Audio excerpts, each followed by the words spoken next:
Hi hello నమస్తే Sujataram వంగరాల YouTube ఛానల్కి స్వాగతం. ఈ వర్షాకాలం వర్షాలు ఎక్కువగా పడుతూ ఉంటాయి కదా. ఈ చల్లని వాతావరణంలో సరదాగా కొంచెం స్పైసీగా చాలా టేస్టీగా ఈవినింగ్ టైం ఏదైనా స్నాక్ తినాలనిపిస్తే మనకి మొదటగా గుర్తొచ్చేది శనగలు కదా.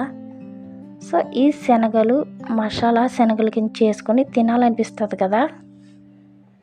మనం ఈవినింగ్ స్నాక్ చేసుకుంటాం కాబట్టి మార్నింగే మనం శనగలు నానబెట్టుకుని పెట్టుకోవాలండి.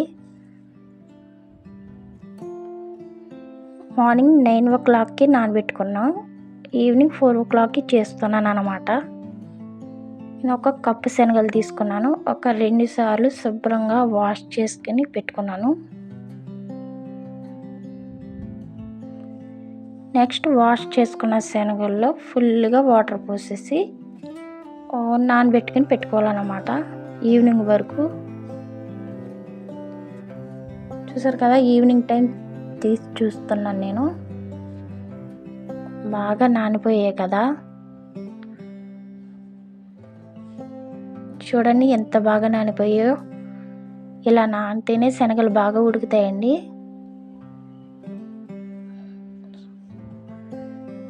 ఈ శనగల్ని మనం కుక్కర్లో వేసేసుకుందాం.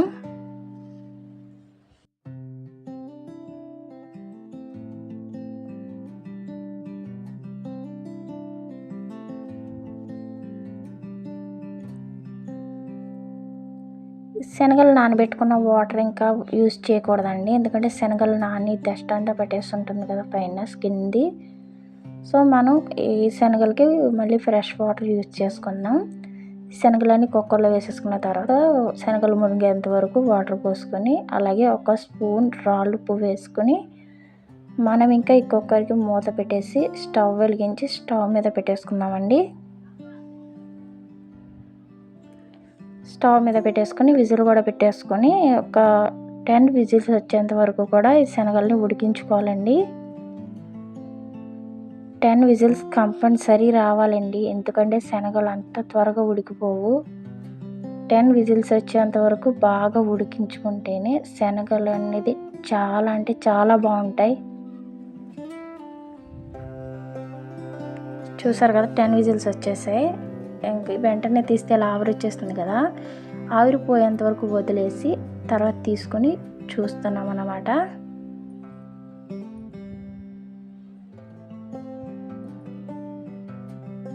చూస్తుంటేనే తెలిసిపోతుంది కదా శనగలు బాగా ఉడికిపోయాయి అని.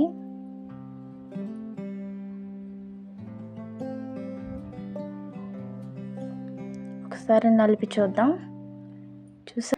చూసారు కదా ఎంత బాగా ఉడికిపోయాయో. ఇక మనం మసాలా వేసి ఫ్రై చేసుకుందాం శనగలు. మసాలా ఏదైతే చేసుకున్నామో ఆ బ్యాండీ తీసుకొని స్టవ్ వెలిగించి స్టవ్ మీద పెట్టి బ్యాండీలో కొంచెం ఆయిల్ వేసుకుందామండి. ఆయిల్ ఎక్కువ వేసుకోకూడదండి, ఆయిల్గా ఉంటుంది ఎక్కువ వేసుకుంటే. సో ఆయిల్లో ఒక 1/2 టేబుల్ స్పూన్ ఆవాలు, అలాగే 2-3 టేబుల్ స్పూన్ పల్లీలు, నెక్స్ట్ 1 టేబుల్ స్పూన్ పచ్చిశనగపప్పు, అలాగే 1 టేబుల్ స్పూన్ తెల్ల మినపప్పు, అలాగే 1 టేబుల్ స్పూన్ జీలకర్ర వేసేసుకొని కొంచెం త్వరగా వేయించుకుందాం. సో కొంచెం త్వరగా పోపు వేయించుకున్న తర్వాత 2-3 ఎండుమిర్చి చిన్న ముక్కలు కట్ చేసుకుని వేసుకుని అది కూడా వేయించేసుకుందాం. సో పోపు అంతా వేగిపోయిన తర్వాత అల్లం వెల్లుల్లి పేస్ట్ కూడా వేసుకొని వేయించేసుకుందామండి. 1 టేబుల్ స్పూన్ అల్లం వెల్లుల్లి పేస్ట్ వేసాను.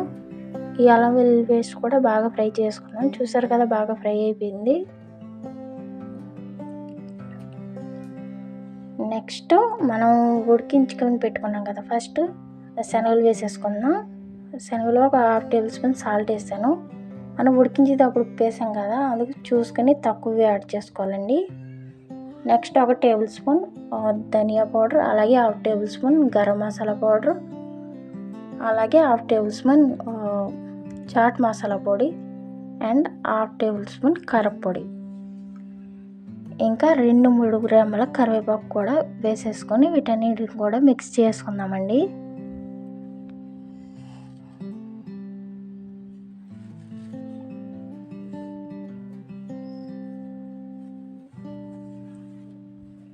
ఇవన్నీ మిక్స్ అయిపోయిన తర్వాత బాగా మిక్స్ అయిపోయిన తర్వాత స్టవ్ ఆపేసుకోవచ్చండి. చూసారు కదా, ఇవన్నీ బాగా మిక్స్ చేసుకున్నాం. ఇంకా స్టవ్ ఆపేసుకున్నాం. స్టవ్ ఆపేసుకున్న తర్వాత కొత్తిమీర చల్లేసుకొని అది కూడా కలిపేసుకుందాం.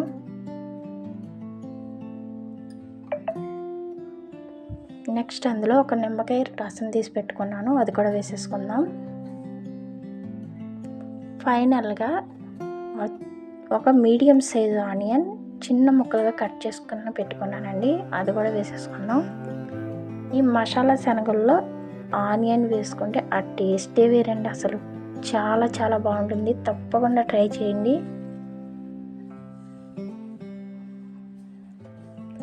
ఈ ఆనియన్ పచ్చిగానే తగలాలండి తినేటప్పుడు, చాలా బాగుంటుంది. చూసారు కదా, చాలా చాలా బాగుంటుందండి, చాలా ఈజీగా అయిపోతుంది.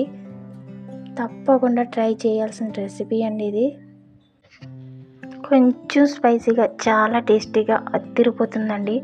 ఈ వీడియో కనుక మీకు నచ్చినట్టయితే లైక్ చేయండి, షేర్ చేయండి. సుజాతారామ్ ఉంగరాలు యూట్యూబ్ ఛానల్ని సబ్స్క్రైబ్ చేసుకోండి. Thank you all.